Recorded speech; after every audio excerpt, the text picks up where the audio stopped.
মায়ের কলিজার সন্তান হযরত মুহাম্মদ মুস্তাফা সাল্লাল্লাহু আলাইহি ওয়াসাল্লাম পাক জবানে জানিয়ে দিয়েছে, হে আমার সাহাবীরা, আমি রাসূলুল্লাহ সাল্লাল্লাহু আলাইহি ওয়াসাল্লাম জানিয়ে দিলাম, দেশ রক্ষার জন্য, জনগণের সুরক্ষা দেওয়ার জন্য, মুসলিম জাতিকে প্রোটেক্ট দেওয়ার জন্য যে সমস্ত ব্যক্তিবর্গেরা সীমান্তের পাহারা দেয়, সিনার কাজ করে, বর্ডার সিকিউরিটি ফোর্সের কাজ করে, আকা মাওলা রাসূলুল্লাহ সাল্লাল্লাহু আলাইহি ওয়াসাল্লাম বলে দিয়েছেন, হে আমার সাহাবীরা, আমি রাসূলুল্লাহ সাল্লাল্লাহু আলাইহি ওয়াসাল্লাম জানিয়ে দিলাম, অবশ্যই আমার আল্লাহ তার উপরে এত খুশি হয়ে যায় জনগণের সুরক্ষা দেওয়ার জন্য, যারা বর্ডার পাহারা দেয়, যারা বর্ডার পাহারা দেয়, যারা সীমান্ত পাহারা দেয়, আমার আল্লাহ পাক তাদের কি দরজা দিয়েছে, 1 মাস রোজা করলে যে সওয়াব আর 1 বছর ইবাদত করলে যে সওয়াব, আমার আল্লাহ প্রতিটি মুহূর্তে তাদের আমলনামায় এই সওয়াব দিয়ে দেয়।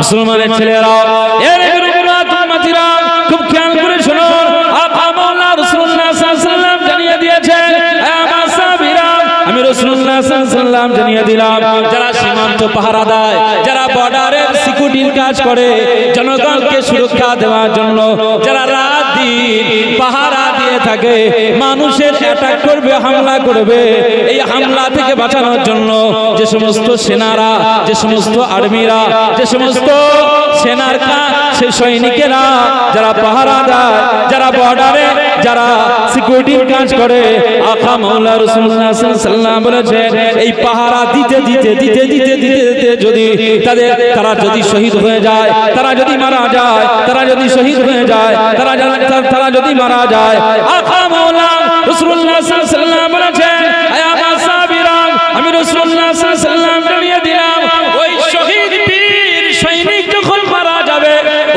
ওই মারা যাওয়ার পরে ওকে দাফন করে দেওয়া হবে, কবরস্থ করে দেওয়া হবে, না না না না না, আল্লাহ নবী বললেন, ওই সৈনিকটা কবরে শুয়ে থাকবে, কিন্তু তার আমলনামায় আমালার সওয়াব বন্ধ থাকবে না, আমার আল্লাহ পাক তার আমলনামায় অটোমেটিক সওয়াব লিখে দেবে।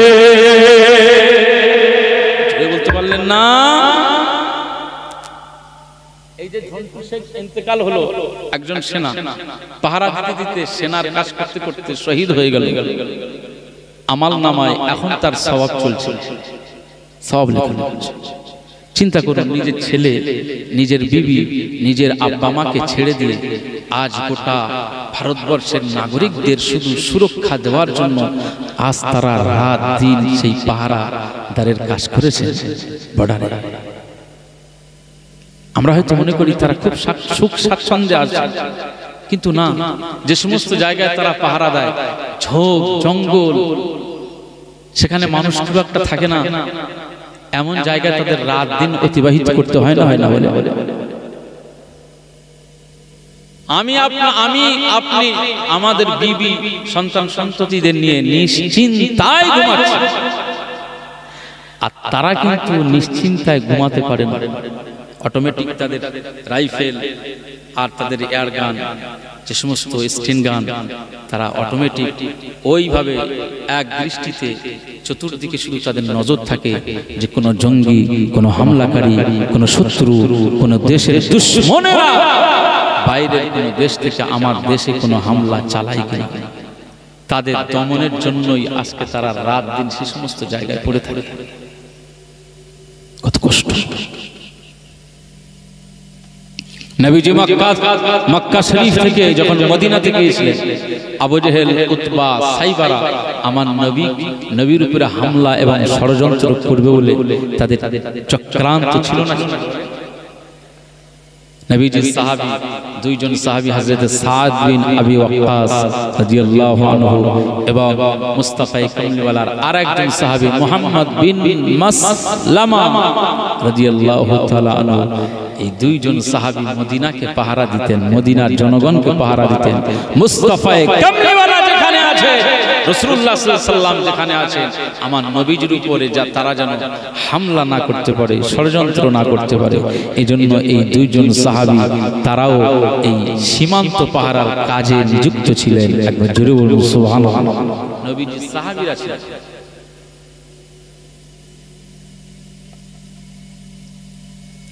আমরা এগুলোকে ভাবি না, চিন্তা করি।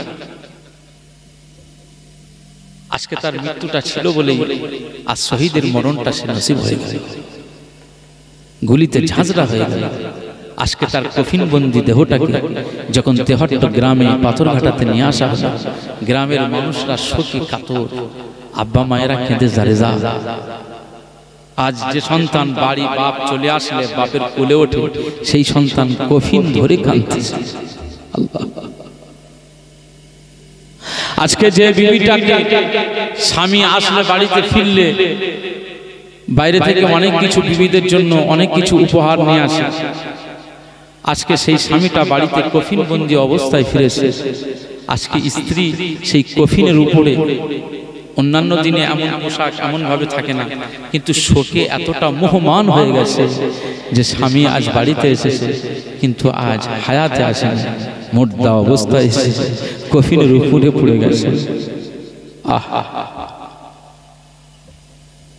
একজন মায়ের কাছে স্বামীদের মর্যাদা আসে না নেই বলেন? স্বামী তার কাছে সব। স্বামী যতই বিবিদেরকে মারুক আর ধরুক, কিন্তু ওই বিবি ওই স্বামী ছাড়া চলে না। স্বামী অনেক দামি জিনিস। আল্লাহ তাদের কবরগুলোকে জান্নাতের টুকরা নসিব করুন। আজকে এই গ্রামের শান্ত সরদার ভাইয়ের কবরকে জান্নাতের টুকরা নসিব করুন, বলুন আল্লাহ। আমরা যারা এখানে বসে আছি আমাদেরকেও আল্লাহ লম্বা হায়াত দান করুন। আমাদের বাচ্চা কাচ্চাগুলোকে দ্রুত আল্লাহ এতিম বানাবেন। আল্লাহ আমাদের ঘরের এই সন্তানগুলো আমরা আপনি দান করেছেন, এই সন্তানদেরকে আল্লাহ আপনি দ্রুত এতিম বানিয়ে দেবেন না। আল্লাহ আমাদেরকে হায়াত দিন, ওরা বড় হবে, ওরা বড় হবার পরে ওরা সুশিক্ষায় শিক্ষিত হবে, নিযুক্ত হবে, দুনিয়া করার মতো ওদের পজিশন চলে আসবে। তারপরে আল্লাহ আমাদের মউত দেবেন, ঈমানের সাথে মউত দেবেন, বলুন আল্লাহুম্মা আমিন। মুসলমানের ছেলেরা, এ নবীর উম্মত উম্মতিরা, খুব খেয়াল করে শুনো। মুস্তাফা কামলিওয়ালা আকা মাওলা রাসূলুল্লাহ সাল্লাল্লাহু আলাইহি ওয়াসাল্লাম বলেছেন, আয় আমার সাহাবীরা, তোমরা জনগণের সুরক্ষা দেওয়ার জন্য সব সময় প্রস্তুত থাকবে। একজন মানুষ যেন যাতে কষ্ট না পায়, একজন মানুষ যাতে কষ্ট না পায়, এজন্য তোমরা সব সময় সজাগ থাকবে। আকা মাওলা রাসূলুল্লাহ সাল্লাল্লাহু আলাইহি ওয়াসাল্লাম আমাদেরকে এমন তাগিদ দিয়েছেন, এমন শিক্ষা দিয়েছেন, তাই কোন জিহাদের ময়দানে নবী সাহাবীরা যখন চলে যেতেন, নবীজি সঙ্গে থাকতেন, কিন্তু সেখানে পাহারার ব্যবস্থা করে দিতেন। এ নবীর উম্মত উম্মতিরা, খুব খেয়াল করে শুনুন। দুইজন সাহাবীর কথা মনে পড়ে যায়। একজন আনসারী সাহাবী, যার নাম হলো ইবাদ ইবনে বিশর রাদিয়াল্লাহু তাআলা আনহু, আর একজন সাহাবীর কথা মনে পড়ে যায়, যে সাহাবীটি ছিল মুহাজির, মক্কা থেকে মদিনাতে হিজরত করেছিলেন। এই সাহাবীটির নাম হলো হযরত আম্মার ইবনে ইয়াসির রাদিয়াল্লাহু তাআলা আনহু। মনে রাখতে হবে, এই যে মুহাজির সাহাবী আম্মার ইবনে ইয়াসির রাদিয়াল্লাহু তাআলা আনহু, এনার আম্মা জানের নাম হলো সুমাইয়া রাদিয়াল্লাহু তাআলা আনহা।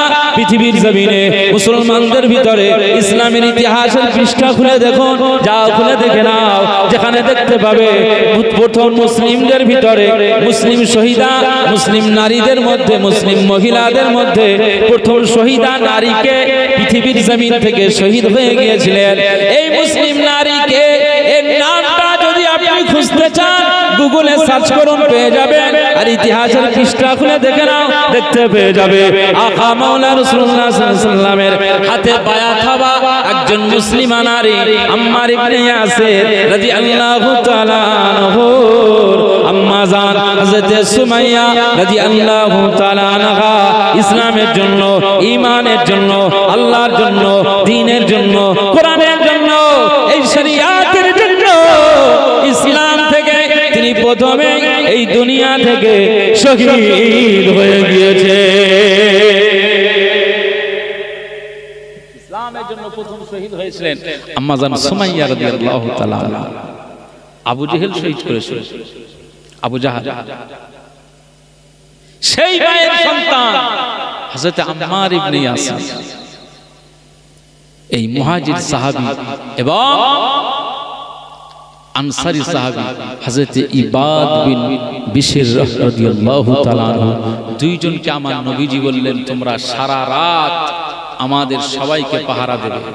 মানুষ নিশ্চিন্তায় যেন আরাম করতে পারে, তারা ইবাদত বন্দেগী করতে পারে, যে যার আপন আপন ঘরে শান্তি আর শৃঙ্খলার মধ্যে যেন বসবাস করতে পারে। তোমরা সারা রাত ধরে কিন্তু এই জায়গায় দাঁড়িয়ে এই জায়গায় তোমরা পাহারা দেবে। একবার জোরে বলুন সুবহানাল্লাহ। একজন মুহাজির সাহাবী, একজন আনসারী সাহাবী।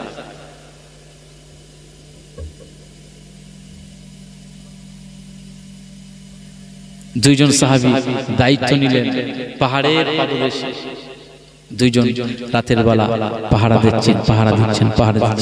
রাত একটু যেই হয়ে গেছে, হযরতে ইবাদ বিন বিশর রাদিয়াল্লাহু আনহু তার ওই ভাইকে বলছেন, মুহাজির সাহাবীকে বলছেন, আয় আম্মার ইবনে ইয়াসির ভাই, দুইজন একসঙ্গে যদি জেগে থাকে তাহলে আমার মনে হয় দুজনের কোনো ক্লান্তি আসতে পারে। রাতের বেলা ক্লান্তি এসে গেলে যদি ঘুমিয়ে পড়ি, লুটিয়ে পড়ি, এই সুযোগে যদি শত্রু এসে যায় মোকাবিলা করতে পারবো না। বরং একটা কাজ করা যায় না? যে কি কাজ? ভাইকে বলছেন কি কাজ বলেন? তো ইবাদ বিন বিশর রাদিয়াল্লাহু আনহু বলছেন যে এক কাজ করা যায়, যে দুইজনের একজন রাত জাগি, রাত গভীর পর্যন্ত জাগা হবে, প্রথম রাত পর্যন্ত, আর শেষ রাত্রে আর একজন জাগবে। ভাই তুমি জাগবে না আমি জাগবো, দুইজনের একজন সেটেল করা হবে। তো মুহাজির সাহাবী হযরত আম্মার ইবনে ইয়াসির রাদিয়াল্লাহু আনহু বললেন যে ঠিক আছে ভাই, ভালো একটা পরামর্শ।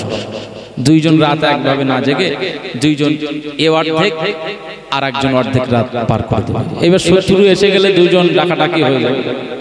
দুইজনের পরামর্শটা কি সুন্দর না? সুন্দর পরামর্শ। মুসলমানের ছেলেরা, এ নবীর উম্মত উম্মতিরা, খুব খেয়াল করে শুনুন। আল্লাহ নবী সাহাবীদের কি চিন্তা চেতনা ছিল?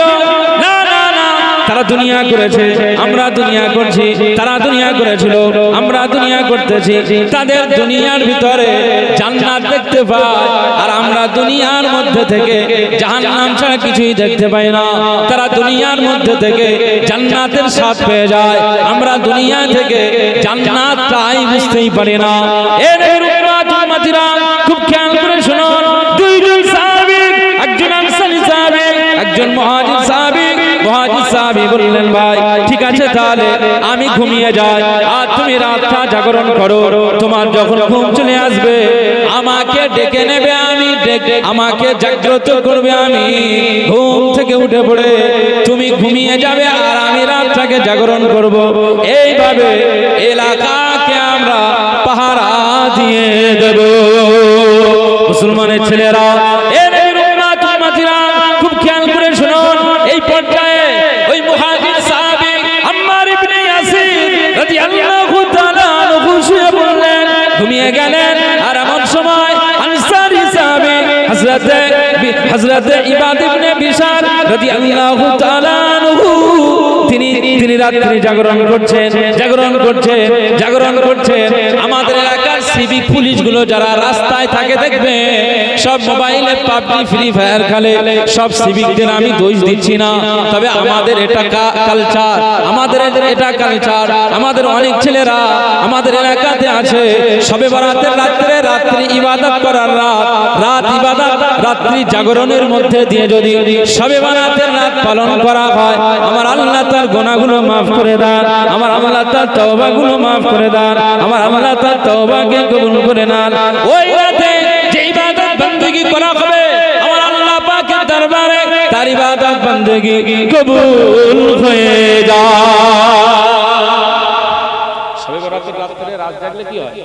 কদরের রাতে রাত জাগলে ইবাদতের সওয়াব মিলবে। অনেক ছেলেরা কি করে, রাতের বেলা জাগতেছে তো মোবাইলের সময় পার করতেছে, জেগে এটা না সেটা, সেটা না এটা, এই দেখতেছে। আমাদের সিভিকরা তারাও তো জনগণের, প্রশাসন যারা রাত্রে জাগরণ করে, অবশ্যই এলাকা, মার্কেট, বাজার, রাস্তাঘাট তারা পাহারা দেয়, কিন্তু রাত্রে জাগরণ করে পাবজি খেলতেছে। আনসারী সাহাবী হযরত ইবাদ ইবনে বিশর রাদিয়াল্লাহু আনহু উনি চিন্তা করলেন যে এই রাতটা আমি ফালতু জাগিয়ে কাটিয়ে দেব। হ্যাঁ, যে আল্লাহ আমাকে মানুষ হিসাবে পৃথিবীতে পাঠিয়েছেন, একবার জোরে বলুন সুবহানাল্লাহ। এই পৃথিবীতে মানুষের দাম আসে না নেই বলে? সবচাইতে মনুষ্য জাতিকে আল্লাহ দামি করেছে, কি মহিলা আর কি পুরুষ উভয় জাতিকে, মনুষ্য জাতিকে আল্লাহ সৃষ্টির শ্রেষ্ঠ, সৃষ্টির সেরা করে আমাদেরকে আমার আল্লাহ বানিয়ে দিয়েছেন, একবার জোরে বলুন সুবহানাল্লাহ। আম্মার ইবনে ইবাদ ইবনে বিশর রাদিয়াল্লাহু আনহু চিন্তা করছেন যে আমাকে আল্লাহ মানুষ করে পাঠালেন, জঙ্গলের বাঘ ভাল্লুক সিংহ এগুলো আমাকে বানালেন না, আমার আল্লাহ আমাকে ইসলামের ঘরে জন্ম দিয়েছেন, আমাকে আমাকে খ্রিস্টান ইহুদি ঘরে জন্ম দেন না, অন্য কোন ধর্মের মধ্যে আমাকে আল্লাহ ভূমিষ্ঠ করায়, আমাকে ইসলামের ঘরে দান করেছেন, আমি ইসলাম পেয়েছি। লা ইলাহা ইল্লাল্লাহ মুহাম্মাদুর রাসূলুল্লাহ সাল্লাল্লাহু আলাইহি ওয়াসাল্লাম এমন সুন্দর একটি জান্নাতি কালেমা পেয়েছি, একবার জোরে বলুন সুবহানাল্লাহ। আমাদের কি সেই কালেমা আছে না নেই? আমরা তো সেই একই কালেমা পেয়েছি। আচ্ছা, এর জন্য জীবনে কোনোদিন ভাবনা চিন্তা করে কি শুকরিয়া আদা করেছেন আল্লাহ?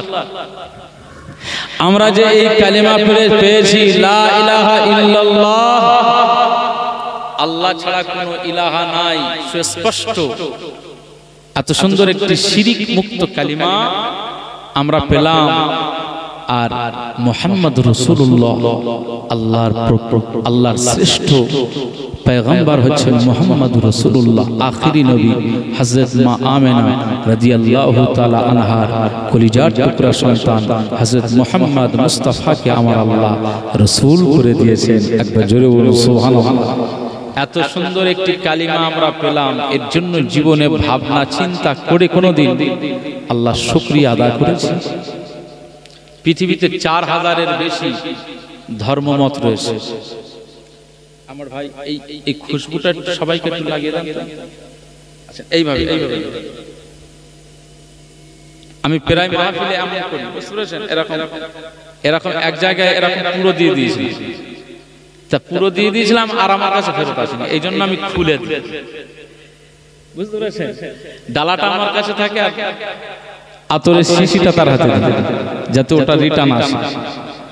এসব আতরের দাম প্রায় 250-300 টাকা করে দাম, আরো অনেক দামি দামি আতর ইউজ করা হয় এবং এরকম মুসল্লি শ্রোতাদেরকে আমি দিই। একটু এটা জান্নাতি মাহফিল তো নাকি, দুনিয়ার জান্নাতি বাগান তো নাকি, জান্নাতি পরিবেশে একটু সব আল্লাহর মেহমান আল্লাহর বান্দাদের এই সুন্দর সুগন্ধি যদি দেওয়া হয়, আমি তো মনে করি জান্নাতি পরিবেশে এই সুন্দর সুগন্ধিতে আমার আল্লাহ খুশি হবেন।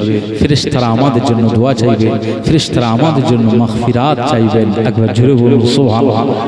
এই নিয়ত আমি মুসলমানের ছেলেরা, হে নবীর উম্মত উম্মতিরা, খুব খেয়াল করে শোনো।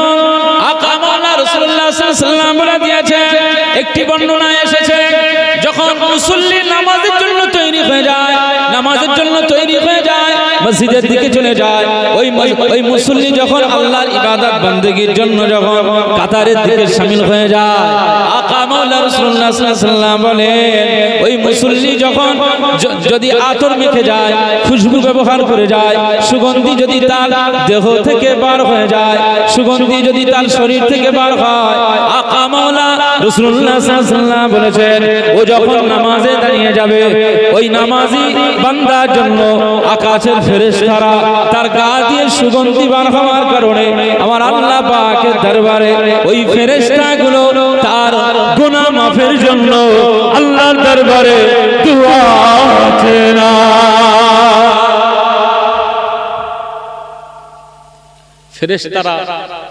ফেরেশতারা একজন মুসল্লির জন্য দোয়া চায়, কখন? যখন সুগন্ধি ব্যবহার করে যায়, আতর মেখে যায়, একবার জোরে বলবেন না সুবহানাল্লাহ। দুঃখের কথা অনেক সময় বলতে হয়, তাই বলি, আজও বলছি। আমি জানি আপনারা সাপুরজি বা গাবতলা হাতছালা শিখলেন নিশ্চয়ই, আপনারা অবশ্যই জানো ওদিকে গাবতলা মার্কেট, গাবতলা বাজার যে জামে মসজিদ আছে, একটাই মসজিদ ওখানে, ওই মসজিদের আমি ইমাম, বুঝতে পারছেন? তো আমি অনেকবার নজর দিয়ে দেখেছি, পাশে চায়ের দোকান, বহু মুসল্লি চা খাবার পরে তো একটা দেশলাই ঠকতেই হবে, কথা বুঝতে পারছেন? এত শরীর একটা আলাদা ঝাঁকানাকা হবে, শরীরের একটা আলাদা কষ্ট হবে। চা খাবার পরে একটা ধরিয়ে নিয়ে মোটামুটি টান শুরু হচ্ছে, আর সেই সময় মসজিদের টাইম প্রায় 5 মিনিট ইকামতের, তখনও ধোঁয়া উঠতেছে। একজন বলতেছে, এই সিরাজ ভাই তাই চলে আয়, নামাজের সময় হয়ে যাচ্ছে, চল। চল না, যাচ্ছে আমার 1 মিনিট ওযু হয়ে যাবে। কয় মিনিট ওযু? 1 মিনিট। আচ্ছা, ওযুটা কি সহজ ব্যাপার? ওটা তো ইবাদত। আপনি ওযু করবেন সুষ্ঠুভাবে, আপনি বসবেন, বসে আপনাকে নিয়াত নাওয়াইতু আন আতাওয়াদ্দা লিরাফিল হাদাসি ওয়া ইস্তিবাহাতান লিস-সালাতি ওয়া তাকাররুবান ইলাল্লাহি তাআলা, আপনি বলছেন আমি আল্লাহর নিকট, আল্লাহ তাআলার দিকে নিকটতম হতে চাই, তাকাররুবান ইলাল্লাহি তাআলা, আমি আল্লাহর দিকে এগিয়ে যেতে চাই, নিকটতম হতে চাই, ক্লোজ হতে চাই। বিসমিল্লাহিল আলিয়্যিল আযীম আলহামদুলিল্লাহি আলা দীনিল ইসলাম, আল ইসলামু হাক্কুন ওয়াল কুফরু বাতিলুন, আল ইসলামু নূরুন ওয়াল কুফরু যুলমাতুন, ইসলাম হক আর কুফর বাতিল, ইসলাম জ্যোতি, কুফর অন্ধকার। একবার জোরে বলুন সুবহানাল্লাহ। ওযু করবার আগে আমরা কি পুরুষ আর কি মহিলা সবাই আমাদের এই নিয়াত করতে হয় তো নাকি? তাহলে নিয়াত করতে তো একটা সময় যায়, 20 সেকেন্ড 30 সেকেন্ড, 1 মিনিট ওযু হবে কি করে? এরপরে আপনাকে হাত ভালো করে কবজা পর্যন্ত ধুতে হবে 3 বার। এই ধোয়াটা হচ্ছে সুন্নাহ, মুস্তাহাব, মুস্তাহাব। এরপরে আপনাকে 3 বার ধোয়ার পরে, তাও কি যাও করে নয়, আপনাকে খেলাল করতে হবে এইভাবে এইভাবে। এরপরে আপনাকে কুলি করতে হবে, কুলিটাও কি গড়গড়ার সময়, কুলি করবার সময় দোয়া পড়তে হয়, আল্লাহুম্মা আইন্নি আলা যিকরিকা ওয়া শুকরিকা ওয়া হুসনি ইবাদাতিক। তাহলে 3 বার আপনি গড়গড়া সহ কুলি করলেন, এতে তো 10 সেকেন্ড 15 সেকেন্ড সময় যাবে না? যাবে না বলে? আপনারা ঝিমিয়ে যাচ্ছেন নাকি? ভালো করে শুনুন।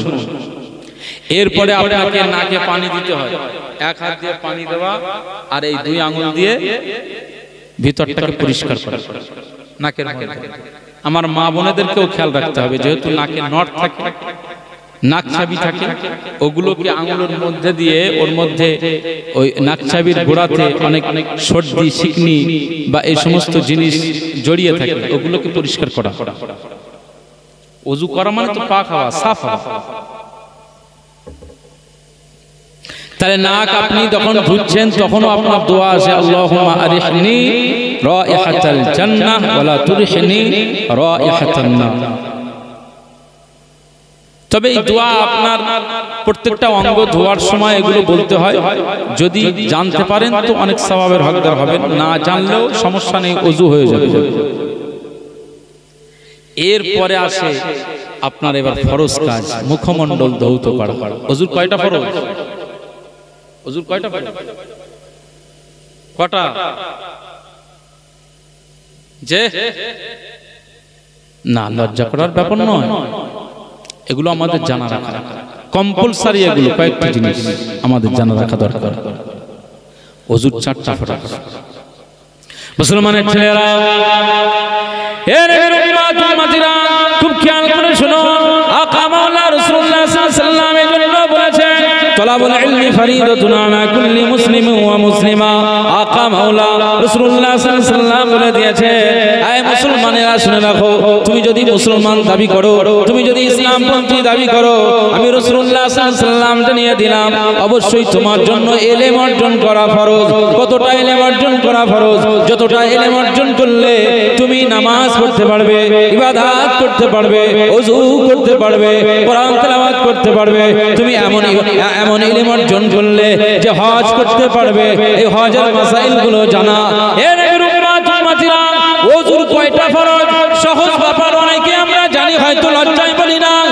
বললে হয়তো ভুল হয়ে যেতে পারে, বললে হয়তো ভুল হয়ে যেতে পারে, হয়তো সবাই হাসবে, ভুল হয়ে গেলে সবাই হাসবে। না না না না, এটা আমাদের জানা কর্তব্য। পুরুষ নারী আমাদের আম্মা জানেরা যারা রয়েছে সকলের জন্য এটা জানবার দরকার রয়েছে। এর উম্মতিরা খুব খেয়াল করে শুনুন, ওযুর 4টা ফরজ। এক নাম্বার হলো মুখমণ্ডল ধুয়ে ফেলা। মুখমণ্ডল ধুয়ে ফেলা কতটা না, এই উত্তর থেকে দক্ষিণ আর পূর্ব থেকে পশ্চিম, অর্থাৎ চুলের গোড়া থেকে আর কানের লতি থেকে এই পর্যন্ত, মুখের থুতনি পর্যন্ত এতটা অংশ ধরে আপনাকে ওযু আদা করতে হবে। মুখটাকে ধুয়ে ফেলতে হবে, চেহারাটাকে সাফ করতে হবে। পানি দিয়ে চেহারাটা আপনি সাফ করলেন, এই জায়গাটা খেয়াল রাখতে হবে। এটা হলো ফরজ, এটা হলো ফরজ। আমরা যারা দাড়ি রাখি আমাদেরকে খেয়াল রাখা দরকার। যাদের ঘন দাড়ি আছে পানিটা এমন ভাবে ইউজ করতে হবে যে পানিটা এর মধ্যে যেন চলে যায়। এজন্য আঙুলগুলো এভাবে আপনাকে খেয়াল করতে হবে। এই ফরজ জিনিসটাকে আদা করতে হবে। যদি কোনো জায়গায় শুকনো থাকে, কোনো জায়গায় পানি যদি না যায়, তাহলে আপনার ওযু হবে না, আপনার এই ফরজ আদা হবে না। ফরজ না আদা হলে ওযু আদা হবে না। আকা মাওলা রাসূলুল্লাহ সাল্লাল্লাহু আলাইহি ওয়াসাল্লাম বলেছেন, ওযু না আদা হলে নামাজ হবে না। মুসলমানের ছেলেরা, এর উম্মতিরা খুব খেয়াল করে শুনুন। এরপরে আপনার আরেকটি অঙ্গ রয়েছে যেটাকে ধুয়ে ফেলা।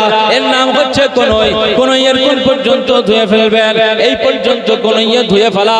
রাসূলুল্লাহ সাল্লাল্লাহু আলাইহি ওয়াসাল্লাম বলেছেন, যত পানি আপনি বেশি এখানে দিতে পারবেন, অঙ্গটাকে যত বেশি বাড়াতে পারবেন, কনুই থেকে যদি এত পর্যন্ত চলে আসে, কিয়ামতের ময়দানে এই অংশ থেকে আমার আল্লাহ আপনার জন্য নূর জাহির করে দেবে। যত অঙ্গ বেশি বাড়াবেন তত এখান থেকে আপনার নূর জাহির হয়ে যাবে। এই অঙ্গ প্রত্যঙ্গ আপনার জাহান্নামের আগুন ঝাঁঝরা করবে না। যে ভাইজান অসুবিধা হচ্ছে না তো? ভাইজান কি বলছে আপনি? যে একটু আমি যা আলোচনা করছি এইটা একটুখানি জেনে নেন। এটার পরে যা কথা বলবেন বলেন। এটা ওযুর মাসআলা হচ্ছে, এটা আপনার জানা দরকার। কারণ আমাদের কম বেশি আমরা রমজান মাসে শুক্রবারে 5 ওয়াক্ত অনেকেই পড়ি না, শুক্রবারে নামাজ পড়ি। তো ওযু করার দরকার আছে না? হ্যাঁ, তো ওযু করতে হবে। তার ফরজগুলো যদি আদায় না হয় তাহলে আপনি কি করে নামাজ পড়বেন? তাহলে কনুইগুলো ধুতে হবে। 3 বার ধুয়ে ফেলা হচ্ছে ফরজ, 1 বার ধুয়ে ফেলা ফরজ, 3 বার ধোয়া সুন্নাহ। মুসলমানের ছেলেরা, খুব খেয়াল করে শুনুন। এরপরে আরেকটি ফরজ হলো, আরেকটি ফরজ বিষয় হলো, এরপরে আরেকটি ফরজ বিষয় হলো আমসাহু বিরুসিকুম, তোমার মাথাকে মাসা করা। আমরা অনেকে এভাবে টুপিটা খুলে নিয়ে, এভাবে টুপিটা মুখে নিয়ে এইভাবে মাসা করে নেই। এভাবে মাসাটা হবে না।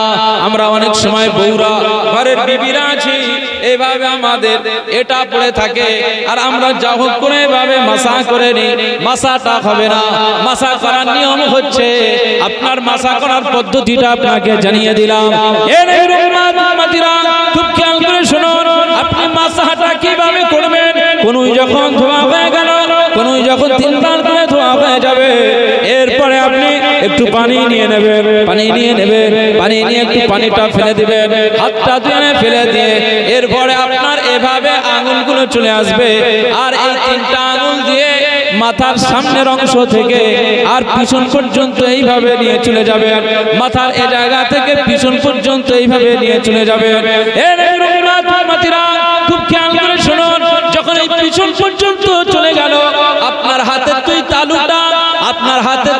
দুই হাতের তালুটা ফাঁকা ছিল। এবারে এখান পিছন থেকে নিয়ে এই তালুটাকে এবারে এই পাশ দিয়ে সামনের দিকে টেনে নিয়ে আসবেন। যদি এইভাবে একবার নিয়ে আসেন, আপনার গোটা মাথাটা মাসা হয়ে যাবে। মাসা হয়ে গেলে আপনার জন্য একটা ফরজ আদা হয়ে যাবে। এটা মহিলাদেরও করতে হবে, মায়েদেরও করতে হবে। তাহলে একটা মাসা হয়ে গেল। এই একবারই আপনি নিয়ে গেলেন, একবার এই পিছন থেকে নিয়ে আসলেন, তিনবার এইভাবে করলে হবে। 4 ভাগের 1 ভাগ মাথা মাসাহ করা, মাথা মাসাহ করার সিস্টেমটা আপনারা বুঝে নিয়েছেন। এইভাবে যাবে আঙুলগুলো, এইভাবে মাথার মাঝখান দিয়ে বেরিয়ে যাবে পিছন, আর 2 সাইড দিয়ে এবারে আপনার হাতের তালুটা এইভাবে চলে হয়ে গেলে মাথা মাসাহ ব্যাস। এবার আপনি টুপিটা পরে নেবেন। এরপরে কি আছে? ঘাড় মাসাহ করা, কানের পাতা মাসাহ করা, এগুলো কিন্তু ফরজ নয়, এগুলো হচ্ছে মুস্তাহাব সুন্নাত কাজ। আপনি কি করবেন? এই 2টা আঙুল দিয়ে কানের ছিদ্রে ঢুকিয়ে দেবেন, দিয়ে আপনার এই যে কানের ভিতরে এই যে বাঁকা অংশটা আছে, এই বাঁকা অংশতে আপনি এইভাবে আঙুল দিয়ে এইভাবে আপনি মাসাহ করে নিলেন। কানের উপরটাতে কিভাবে মাসাহ করবেন? এই হাতের বৃদ্ধাঙ্গুলি দিয়ে আপনি কানের উপরেরটাকে এইভাবে আপনি মাসাহটা করে নেবেন, কানের উপরে, কানের পাতার উপরে। বুঝতে পারছেন তো আপনারা? এইবারে হাতের 2 পিঠ দিয়ে ঘাড়টাকে মাসাহ করে নিলেন। তাহলে এদিকে একটা ফরজ কাজ হয়ে গেল। তাহলে মুখমণ্ডল, কোনই, মাথা মাসাহ, ঘাড় মাসাহ, একটা 3টা ফরজ হয়ে গেল। এরপরে হচ্ছে আপনার পা ধুয়ে নেবেন। আমরা পা ধুই কি করে? ট্যাপে শুধু পা একটু ট্যাপের নিচে একটু দিয়ে টেনে নিন, বাম পাটা দিয়ে টেনে নিন। কিন্তু ওই পা ধোয়ার নিয়ম আছে।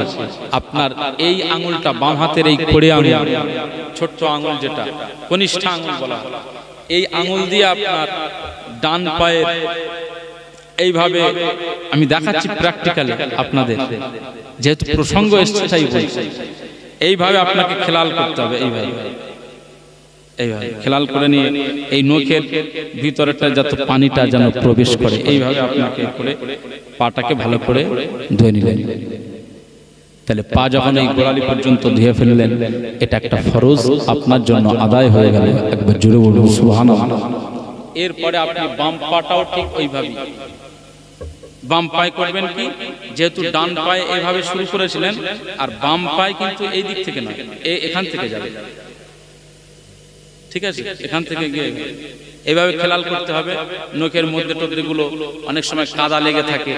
অনেক মানুষ গোয়াল ঘরে গিয়ে গরু বা ছাগলের, যেহেতু সেগুলোকে পোষে ঘরে, এই সমস্ত গৃহপালিত পশুগুলো রাখে, এজন্য গোবর টোবর লেগে থাকে। ভালো করে ওই সব আঙুলের নখ দিয়ে ওগুলোকে ক্লিয়ার করতে হবে, সাফ করতে হবে। যদি এইভাবে 2টো পা ধুয়ে নেওয়া হয়, তাহলে একটা ফরজ আদা হয়ে গেল, 4টা ফরজ আদা হয়ে গেল। একবার জোরে বলুন সুবহানাল্লাহ। এই কাজগুলো করতে 1 মিনিটের কাজ না আরো 2 মিনিট সময় যেতে পারে না? আরো 2 মিনিট সময় যাবে। তাহলে দোকান থেকে, 4 দোকান থেকে বিড়ি টানতে স্যার বলছে যে ওটা 1 মিনিটের ব্যাপার, আমি তাড়া যাচ্ছি। এ বলছে সিরাজ ভাই চল, একামত দেবে, বলে ওই 1 মিনিটের ব্যাপার হবে। তুমি যাই হোক করে তুমি আল্লাহর ইবাদত করবে। বাড়ির তরকারিতে একটু নুন কম হলে বিবির ঝাঁস কি তোমার? এত রাগা রেগে যায় বহু স্বামীরা, বলে ওয়াজাত তারার আমার ঘরে ঢুকে নিয়েছে, এখন রান্নায় সাহায্য করলো না। প্রত্যেক দিন নুন কম দেবে, আর কোনো দিন ঝাল বেশি হয়। তুমি তরকারিটা খুব ভালো করে খেতে জানো না? তরকারিটা ভালো স্বাদ নিতে পারো, আর আল্লাহর ইবাদতের জন্য ভালো ওযু করতে জানো না তুমি? মুসলমানের ছেলেরা, খুব খেয়াল করে শোনো। ওযু হয়ে গেল, ওযু হয়ে যাওয়ার পরে এরপরে আপনার কাজ হলো আল্লাহুম্মা জাআলনি মিনাত তাওয়াবিনা ওয়াজআলনি মিনাল মুতাতাহহিরিন ওয়াজআলনি মিন ইবাদিকাস ওয়াজআলনি মিনাল্লাযিনা লা খাউফুন আলাইহিম ওয়া লা হুম ইয়াহজানুন ওয়াজআলনি মিন ইবাদিকাস সালিহিন ওয়াজআলনি মিনাল্লাযিনা লা খাউফুন আলাইহিম ওয়া লা হুম ইয়াহজানুন। এই দোয়া পড়তে হবে এবং এর পাশাপাশি আপনাকে কালেমা শাহাদাত পড়ে নিতে হবে। আশহাদু আল্লা ইলাহা ইল্লাল্লাহ ওয়া আশহাদু আন্না মুহাম্মাদান আবদুহু ওয়া রাসূলুহু। যদি কেউ কালেমা শাহাদাত এভাবে পড়ে নেয়, আকা মাওলা রাসূলুল্লাহ সাল্লাল্লাহু আলাইহি ওয়াসাল্লাম বলে দিয়েছেন, আমার সাহাবীরা, আমি রাসূলুল্লাহ সাল্লাল্লাহু আলাইহি ওয়াসাল্লাম জানিয়ে দিলাম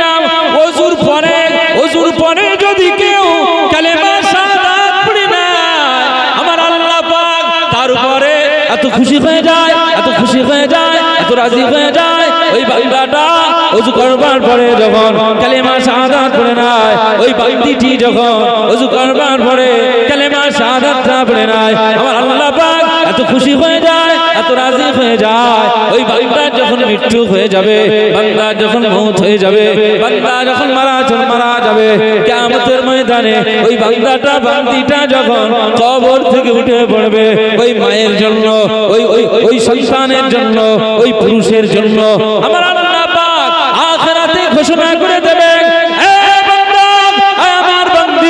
তুমি দুনিয়ার জমিনে ওযু করবার পরে কালেমা শাহাদাত পড়েছিলে, কালেমা শাহাদাত পড়েছিলে, আজ এই কিয়ামতের ময়দানে আমি আল্লাহ পাক তোমার জন্য ঘোষণা করে দিলাম, তোমার জন্য আমি আল্লাহ আমি হুকুম জারি করে দিলাম, যাও চলে যাও, আমার জাহান্নাম 7টা আর আমি আল্লাহ পাক বান্দা বান্দীদের জন্য জান্নাতগুলো রেখেছি 8টা, আমি আল্লাহ পাক জানিয়ে দিলাম, যাও চলে যাও, 8টা জান্নাতের যেটা ইচ্ছা সেই জায়গায় তুমি চলে যাও। জোরে বলতে পারলেন না সুবহানাল্লাহ? ওযু করার পরে যদি এই আমলটা যদি করতে পারেন, মা বলেন, ঘরের বিবি, মা, চাচিমা যারা আছেন, ওযুর পরে যদি কালেমা শাহাদাত পড়েন, আপনারাও যদি পড়েন, আমলটা যদি জারি থাকে, কিয়ামতের ময়দানে আমার আল্লাহ আপনাকে 8টা জান্নাতের ঘোষণা করে দেবে, যেটা ইচ্ছা সেখানে চলে যাবে। একবার জোরে বলুন সুবহানাল্লাহ। আমরা যারা এই কামারগাতির মানুষ, আমরা কিয়ামতের ময়দানে যদি এরকম ঘোষণা হয়ে যায়, কোন জায়গায় যাব বলে? আরাবুল ইসলাম, শওকত মোল্লা, নওশাদ সিদ্দিকী এদের পাশে যাব না? না, আমরা বলবো আল্লাহ আমাদের নবীজি যেখানে আমরা যাব সেখানে। একবার জোরে বলুন সুবহানাল্লাহ, আরো জোরে বলুন সুবহানাল্লাহ। আলহামদুলিল্লাহ। এজন্য খুব ভালো করে আমাদের ইবাদত বান্দেগি গুলো করতে হবে। একটু মহব্বতের সঙ্গে দরুদ শরীফ, আল্লাহুম্মা সাল্লি আলা সাইয়্যিদিনা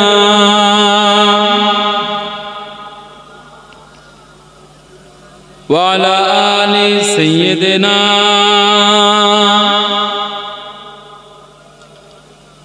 আপনাদের এই মাহফিলে আমি খোঁজ নিয়েছি কমিটিদের কাছে, যাদেরকে নিয়ে এসেছিলেন রান্না করানোর জন্য ঘোষপুর থেকে 3-4 জন রান্না নিয়ে এসেছিলেন, সব মোটামুটি দাড়িওয়ালা মানুষ।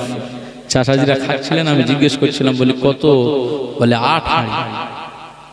তো 8 হাঁড়ি তাবারুক আপনাদের জন্য ব্যবস্থা আছে। তো দরুদ যা পড়তেছেন, তো 8 হাঁড়ি আপনাদের দোয়া উচিত বলে মনে হয় না? একটু মহব্বতের সঙ্গে মুস্তাফার শানে একটু প্রাণ উজাড় করে দরুদ পড়তে পারেন? দরুদ শরীফ, আল্লাহুম্মা সাল্লি আলা সাইয়্যিদিনা